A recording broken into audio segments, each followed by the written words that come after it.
बिस्मिल्लाहिर्रहमानिर्रहीम, अस्सलाम वालेकुम, welcome back to Sam's biology.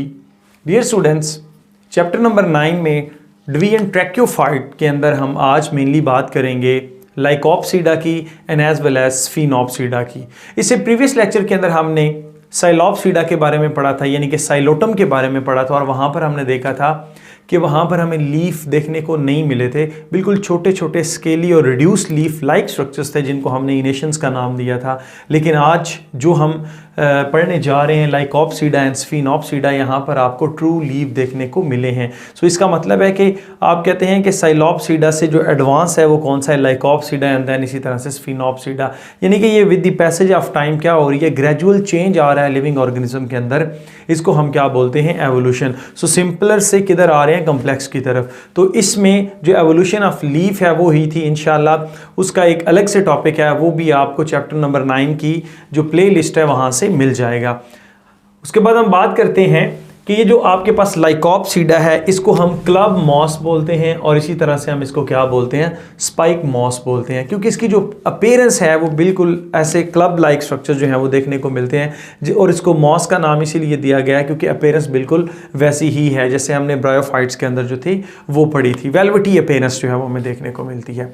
और स्पाइक मॉस जो है इसको इसकी स्पाइक की फॉर्मेशन की वजह से जो है वो माना जाता है। अब हम बात करते हैं इसके अंदर कि सबसे पहले तो जो इनका स्पोरोफाइट है वो डिफरेंशिएट हो चुका है।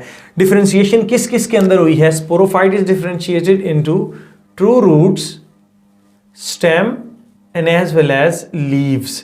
यहां पर आपको true roots, true stems and true leaves जो हैं वो देखने को मिलती हैं। तो ये हुई है आपके पास एवोल्यूशन, और यहां पर हुई है डिफरेंशिएशन।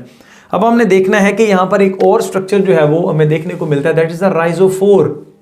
ये राइजोफोर जो है बेसिकली ये क्या है, आपने देखा है तो आपके पास राइजोम होता है, राइजोम के आगे फर्दर एक स्ट्रक्चर जो है वो निकलता है जिसको हम क्या बोलते हैं, दैट इज राइजोफोर। और राइजोफोर से आगे फिर क्या निकलते हैं, राइजाइड्स निकलते हैं। ये राइजाइड्स होते हैं वो एडवेंटिशियस रूट्स होती हैं, जिसकी प्राइमरी रूट होती है वो आपके पास ट्रू रूट्स होती हैं, जैसा कि मैं आपको ऑलरेडी बता चुका हूँ। तो राइजोम से निकलने वाली, मिसाल के तौर पर आपके पास ये जो है एक राइजोम है, इससे ये एक स्ट्रक्चर निकला है, दिस इज कॉल्ड राइजोफोर। और इस राइजोफोर के आगे फिर छोटे छोटे जो हैं वो क्या निकल रहे हैं, these are the root like structures होते हैं। उसके बाद हम बात करते हैं इनके लीव्स की। यहाँ पर लीव की फॉर्मेशन हुई है, तो लीव जो है वो हमें यहाँ पर सिंगल वेन लीव जो है वो देखने को मिले हैं, जिनको हम क्या बोलते हैं, माइक्रोफिल्स का नाम देते हैं। माइक्रो मीन छोटा, एंड फिल्स का जो लफ्ज़ है वो हम लीव्स के लिए इस्तेमाल करते हैं। और इसी तरह से अगर हम बात करते हैं आपके पास जो है स्लेजिनेला, उसमें हमें दो तरह के जो है वो लीफ देखने को मिलते हैं। फर्दर जब आप कहते हैं कि वहाँ पर क्या हुई है, एडवांसमेंट आई है, उनमें फिर आपके पास माइक्रोस्पोरोफिल्स होते हैं और मेगास्पोरोफिल्स होते हैं। और ये क्या काम करते हैं इंशाल्लाह हम आगे पढ़ेंगे, लेकिन हम देखेंगे कि इनकी अरेंजमेंट कैसे है। पहले तो है जी स्पाइरली। स्पाइरली में क्या होता है, ये आपके पास एक स्टेम है, तो इसमें इस तरह से ये क्या होते जा रहे हैं, स्पाइरली अरेंज होते जा रहे हैं। मिसाल के तौर पर उसकी चारों तरफ जो है वो लीफ जो है वो अरेंज है। लेकिन अगर आप दूसरी देखते हैं कि अपोजिटली अरेंज है, तो अपोजिट अगर ये है तो इसके बिल्कुल अपोजिट ये, अगर ये है तो इसके बिल्कुल अपोजिट ये। इस तरह से लीफ जो है वो स्टेम के अराउंड जो है वो क्या हुए होते हैं, अरेंज हुए होते हैं। इसको हम बोलते हैं phyllotaxis. Phyllotaxis is arrangement of leaf on the stem. तो इसकी फाइलोटैक्सिस कैसे है, आप कहते हैं या तो स्पाइरली अरेंज होते हैं या फिर ये अपोजिटली अरेंज होते हैं। उसके बाद अगर हम बात करते हैं स्लेजिनेला की, तो स्लेजिनेला में हमें माइक्रोस्पोरोफिल्स देखने को मिलते हैं। बेसिकली ये माइक्रोस्पोरोफिल्स जो होते हैं, इन्होंने आगे क्या बनाना होता है, माइक्रोस्पोरेंजियम बनाना होता है। ये जो माइक्रोस्पोरेंजियम है इसके अंदर क्या लगेगा, माइक्रोस्पोर्स लगेंगे। अब ये जो माइक्रोस्पोर्स होते हैं ये बेसिकली मेल प्लांट को रिप्रेजेंट कर रहे होते हैं। और इसी तरह से ये जो आपके पास है मेगास्पोरोफिल्स, उसी तरह से इसने क्या आगे बनाना है, मेगास्पोरेंजियम। और इस मेगास्पोरेंजियम ने आगे फिर क्या बनाना है, मेगास्पोर बनाना है। और ये मेगास्पोर जो है वो फीमेल प्लांट को रिप्रेजेंट करता है। अब हमने देखना है कि फिर इनकी फर्दर क्या होनी है, फ्यूजन। लाइक ये जो माइक्रोस्पोर्स हैं ये by the mean of air उड़कर जाएंगे और ये क्या करते हैं, मेगास्पोर को जो है वो फर्टिलाइज कर देते हैं, तो इस तरह से इनका आगे लाइफ साइकिल जो है वो स्टार्ट हो जाता है। तो यहाँ पर ये अडेप्टेशन हमें देखने को मिली है किसके अंदर, स्लेजिनेला के अंदर, क्योंकि स्लेजिनेला किससे बिलोंग करता है, लाइकोप्सीडा से। उसके बाद हमें यहाँ पर देखने को मिलता है homosporous plant and as well as heterosporous plant. अगर मैं हेट्रोस्पोरस प्लांट की बात करूं तो वही बात आ जाती है स्लेजिनेला, जैसा कि मैं ऑलरेडी ऊपर डिस्कस कर चुका हूं। यहां पर हमें microspore and as well as megaspore देखने को मिलते हैं। मेगास्पोर जरा थोड़ा सा बड़ा होता है और माइक्रोस्पोर जो होता है वो साइज में छोटा होता है। लेकिन अगर आप होमोस्पोरस की बात करते हैं तो होमोस्पोरस में आपके पास लाइकोपोडियम आ जाता है। लाइकोपोडियम में एक ही तरह के स्पोर जो है वो आपको देखने को मिलते हैं। उसके बाद अगर इसके गैमेटोफाइट की बात की जाए तो गैमेटोफाइट जो होता है वो अंडरग्राउंड होता है, यानी कि ज़ेरे ज़मीन जो है वो आपको देखने को मिलता है। ये जितना भी इंट्रोडक्शन है ये आपकी एफएससी की बुक का है। मैंने आपको ऑलरेडी बताया हुआ कि अगर आपने डिटेल्ड लेक्चर इसके लेने हैं तो उसके लिए इंशाल्लाह मैं बहुत जल्द ही जो है वो बीएससी के लेक्चर जो हैं वो अपलोड कर दूंगा, जिसको आप आजकल एडीएस बोलते हैं। उसमें डाइवर्सिटी ऑफ जो प्लांट्स हैं उसमें ये बाकायदा तौर पर बड़ा डिटेल करके जो है ना एक एक को जो है वो डिस्कस किया गया है। उसके बाद हम चलते हैं स्फिनोप्सिडा से।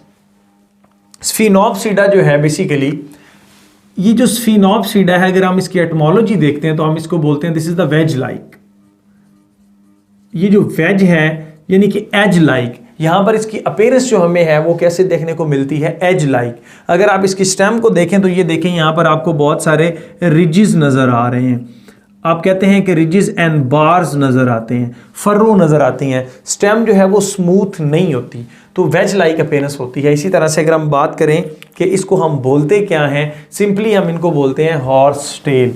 ये ऐसे लगता है प्लांट जैसे कि जो आपके पास हॉर्स है उसकी टेल होती है, सेम उसी तरह से ये हमें देखने को मिलते हैं। और अगर हम मज़ीद इनको जो है वो क्लासीफाई करते हैं on the basis of their basic structure तो हम इसको बोलते हैं आर्थ्रोफाइट। तो ये तीनों नाम जो है ना ये किसके हैं, स्फिनोप्सिडा के अंदर बिलोंग करने वाले जितने भी प्लांट्स हैं उनके। इनको हम हॉर्स टेल भी बोलते हैं, हॉर्स टेल फर्न भी बोलते हैं। उसके बाद हम इनको क्या बोलते हैं, आर्थ्रोफाइट भी बोलते हैं, और वेज लाइक अपीयरेंस इनको वेज फर्न भी जो इनको बोला जाता है। उसके बाद अगर हम इसकी अपीयरेंस देखते हैं तो मैंने जैसा आपको बताया है कि वो स्टेम स्मूथ नहीं है, लेकिन स्टेम के अंदर आपको यहाँ पर नोड्स देखने को मिल रहे हैं। ये देखें जहाँ पर ये नोड्स हैं और इनके दरमियान में जितना भी स्ट्रक्चर है दैट इज इंटरनोड। हम उसको क्या बोलते हैं, इंटरनोड का नाम देते हैं। अब नोड और इंटरनोड अल्टरनेटिवली देखिए, मिसाल के तौर पर ये इसकी स्टेम है तो यहाँ पर आपको नोड, ये भी आपके पास नोड और दिस इज इंटरनोड। ये इंटरनोड है तो ये आपके पास क्या है, नोड है, आपको देखने को मिलता है। तो इसके अंदर ये जो alternatively node internode node internode node internode इस तरह से आते हैं तो इसमें जोड़ बना देते हैं, और इन्हीं जोड़ों की वजह से हम इनको क्या बोलते हैं, आर्थ्रोफाइट्स का नाम देते हैं। उसके बाद हमने देखना ये है कि इसके अंदर दो तरह की जो है हमें वो एरियल स्टेम्स देखने को मिलती है। अंडरग्राउंड तो यहाँ पर हमें एक राइजोम देखने को मिलता है, और इस राइजोम से ही ये एरियल ब्रांचेस जो है वो ऊपर निकल रही होती हैं, और इस राइजोम से आगे फिर फर्दर जो है वो एडवेंटिशियस रूट्स जो है वो देखने को मिलती हैं हमें। और उसके साथ साथ यहाँ पर हमें ट्यूबर्स भी देखने को मिले हैं इस जो स्पेसिफिक जो है क्लास उसके अंदर, यानी कि जो इक्विसिस्टम है अगर आप उसमें देखते हैं तो हमें अंडरग्राउंड ट्यूबर्स भी देखने को मिलते हैं जिनके अंदर फूड जो है वो स्टोर की जाती है। और अगर हम इसकी बात करते हैं लीव्स की तो यहाँ पर हमें दो तरह की लीव्स देखने को मिलती हैं। जैसा कि मैंने आपको बोला कि यहाँ पर हमें स्टेम दो तरह की देखने को मिलती हैं, तो लीफ भी उनके ऊपर दो तरह के होते हैं। मिसाल के तौर पर आपके पास ये जो स्टेम है जो मैंने ब्लू से बनाई हुई है, दिस इज वेजिटेटिव और स्टीराइल। इसको मैं क्या बोल देता हूं, this is the sterile branch है ये आपके पास। तो ये जो आपको रेड से बनाकर दिखाई गई है ये आपके पास क्या होती है, दिस इज द फर्टाइल। इसको हम फर्टाइल क्यों बोलते हैं, क्योंकि इसके ऊपर एक ये कोन जिसको हमने स्ट्रोबोलाई का नाम दिया है ये हमें देखने को मिलती है, जिसके अंदर फिर क्या लगते हैं, स्पोर्स लगते हैं। और इसमें जो स्पोर्स होते हैं वो एक ही तरह के होते हैं, तो आप कह सकते हैं कि जो इक्विसिस्टम है ये होमोस्पोरस होता है। यानी यहां पर हमें एक ही तरह के जो है वो स्पोर्स देखने को मिलते हैं। ये जो स्ट्रोबिलाई है, ये जो स्ट्रोबुलस है, ये कैसे बनी है, तो हम कहते हैं कि बेसिकली यहां पर हमें देखने को मिलता है स्पोरेंजियो 4। ये क्या है, एक ऐसा स्ट्रक्चर है जिसके ऊपर क्या लगना है, स्पोरेंजियम ने लगना है। और स्पोरेंजियम के अंदर क्या लगेंगे आपको पता है, स्पोर्स बनते हैं और ये स्पोर फिर फर्दर आगे लाइफ साइकिल में जो अपना रोल प्ले कर रहे होते हैं। तो ये जो स्पोरेंजियोफोर आपको देखने को मिल रहा है ना, जब ये एग्रीगेट होते हैं लाइक 1 2 3 4 इकट्ठे होते हैं, तो इकट्ठे होने के बाद ये एक पर्टिकुलर शेप बनाते हैं जिसको हम क्या बोलते हैं, स्ट्रोबिलस बोलते हैं। तो ये जो इक्विसिस्टम है इसमें ये जो स्ट्रोबिलस है इसकी फर्टाइल जो शूट होती है या फर्टाइल आपके पास स्टेम है उसके ऊपर देखने को मिलते हैं, लेकिन जो स्टीराइल होती है यहाँ पर आपको ये देखने को नहीं मिलती। अब हम बात करेंगे इनके ऊपर लगे हुए लीव्स की। अगर आप इसको देखें तो आपको बड़े बड़े लीफ नजर आ रहे हैं, इसी वजह से हम इसको क्या बोलते हैं, this is the sterile branch, क्योंकि इसने क्या करना है, मेन फोटोसिंथेसिस करनी है। तो इसके जो लीफ हैं वो ब्रॉडर होते हैं, लार्जर होते हैं, बड़े होते हैं और हमेशा से ये लीफ जो है वो नोड से निकलते हैं, इंटर नोड से कभी भी जो लीफ वो है नहीं निकलते। और अगर हम दूसरी की बात करें तो यहाँ पर हमें छोटे स्केली लीफ देखने को मिलते हैं। तो यहाँ पर देखिए इनका मेन काम है फोटोसिंथेसिस करवाना और इनका काम क्या है, रिप्रोडक्शन में हेल्प करना। और लास्ट में हम बात करेंगे इसके गैमेटोफाइट की। तो जो गैमेटोफाइट होता है इनका वो क्ले या मड्डी जो सब्सटेंसेस होते हैं उनके ऊपर उगता है, उनके ऊपर वो जो अपना ग्रोथ करता है। और ये होता है कैसा है, थैलाइड होता है, थैलस लाइक स्ट्रक्चर होता है, यानी कि आप इसमें रूट शूट्स एंड स्टेम को डिफरेंशिएट नहीं कर सकते। तो आई होप कि आपको मेरा ये लेक्चर अच्छा लगा होगा। Stay connected, thank you and अल्लाह हाफिज़।